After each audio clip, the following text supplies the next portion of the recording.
episode of Trell being cooking. And yes, sir, today I'm cooking like your granny. Yeah, I'm back cooking like your granny. Hey, but today I'm just doing some fried smothered chicken and just over some rice, simple. And hey, there's some of the ingredients you're gonna need. Just take a little gander. It is quite a bit, but most of it comes from the seasoning I'm putting inside the chicken. And like I said, I'm gonna link it in the description below. Either way, you're gonna get it. So hey, let's get into it. You guys, so right here, I got my chicken soaking in some salt water and vinegar for a little while. So now I took it out. I kind of patted it dry, and it's nice and clean. So I'm putting a series of seasonings on here that I pre-mixed. I got some chili powder. I got some minced onion. I got some lawrys. I got some pepper, fresh cracked pepper or ground pepper, however you want to call it. I wanted the pepper to be kind of coarse. What else I got in there? I'm going to link it in the description below because it's a lot to name. But I just wanted to make sure this chicken is going to be flavorful. And whatever amount you mix up, if you do it this way, save some, just to save some work so you can put all that seasoning in your flour also, like I'm doing here. So the rest of it that I didn't use, I put it in my flour, mix that up with a whisk or whatever you have. And I'm going to add a little bit more salt.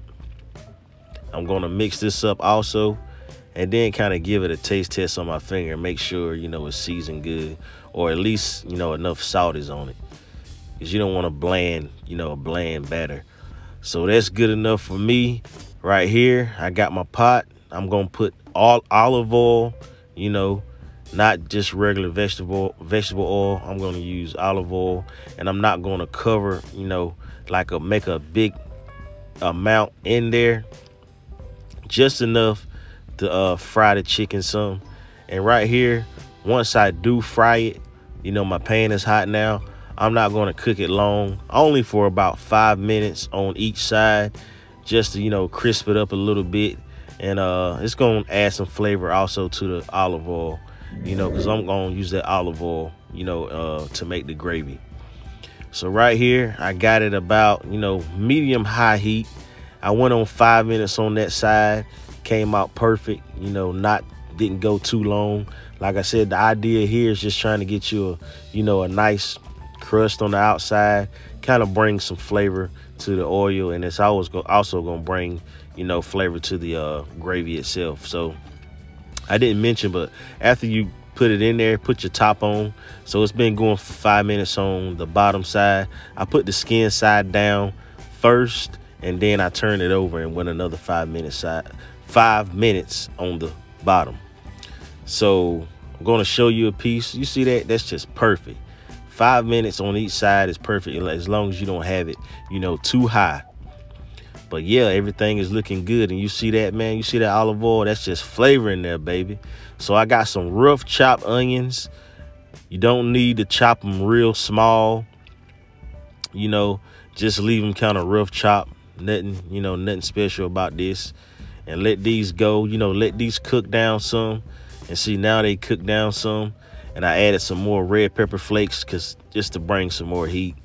And actually, y'all, I'm not perfect, so I kind of screwed up right here.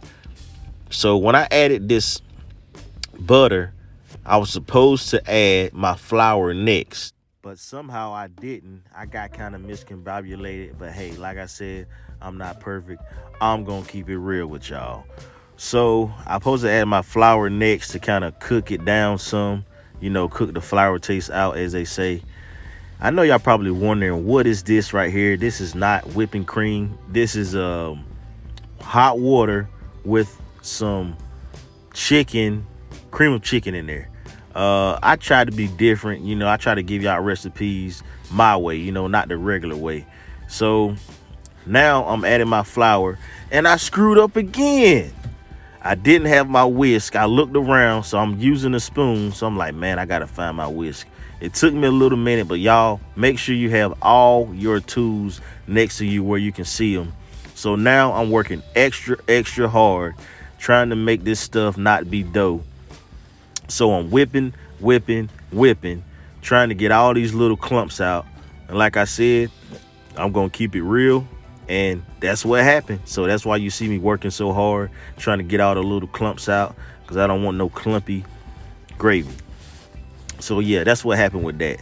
I messed up on adding the flour next after the butter, and I messed up not having my whisk inside.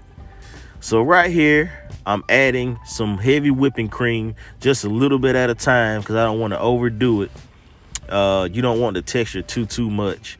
And when you add the whipping cream, you don't have to worry about letting the flour thicken up the sauce, because we're gonna put this in the oven. You know, right now you should have your oven preset at 425, so it'll be ready once you get done whisking all this stuff up. And right there, I added some more seasoning, which was some roasted garlic. And yeah, we're looking good right now.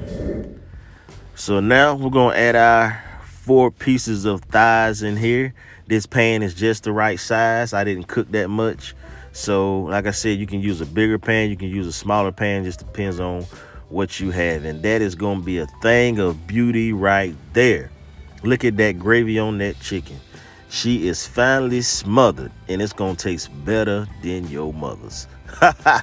So yeah, go ahead and add that. I almost made too much sauce. I'm sorry, gravy. I almost made too much gravy, so I didn't even worry about putting that last little bit in. Like I said, when you was making the gravy, you should have went ahead and had it preheating at 425. We let them babies go for an hour, and this is what you come out with. Smothered fried chicken. Thing of beauty. I'm just, you know, covering with some more gravy, give y'all a better visual of this stuff. But here we go. Garnish. Man, I'm telling you, take a close look. Let's have a moment of silence. And look, do not click off this video. I ain't done with y'all yet. I plated that baby up. Man, look how that gravy is just looking smackable. The chicken is smackable. It's nice and tender. Just look how it just pulls away so easy. No force needed. Man. You can't tell me you don't want a plate of this. But listen, y'all, just give me a few minutes and let me tell you a story about this right here. Man, this Trell been cooking version of, you know, smothered chicken will take you back to when you was a kid, or maybe even a teenager, at your grandma's, sitting at that table with that flour cloth, man, smiling from ear to ear. And when you eat that food, you have to close your eyes and wonder, how did this lady cook like this? Yes, I've been cooking like your granny for a little while. But hey, make sure y'all subscribe, share, like, and drop a comment and let me know that you love this video. Hey, Trell been cooking, baby. We out of here.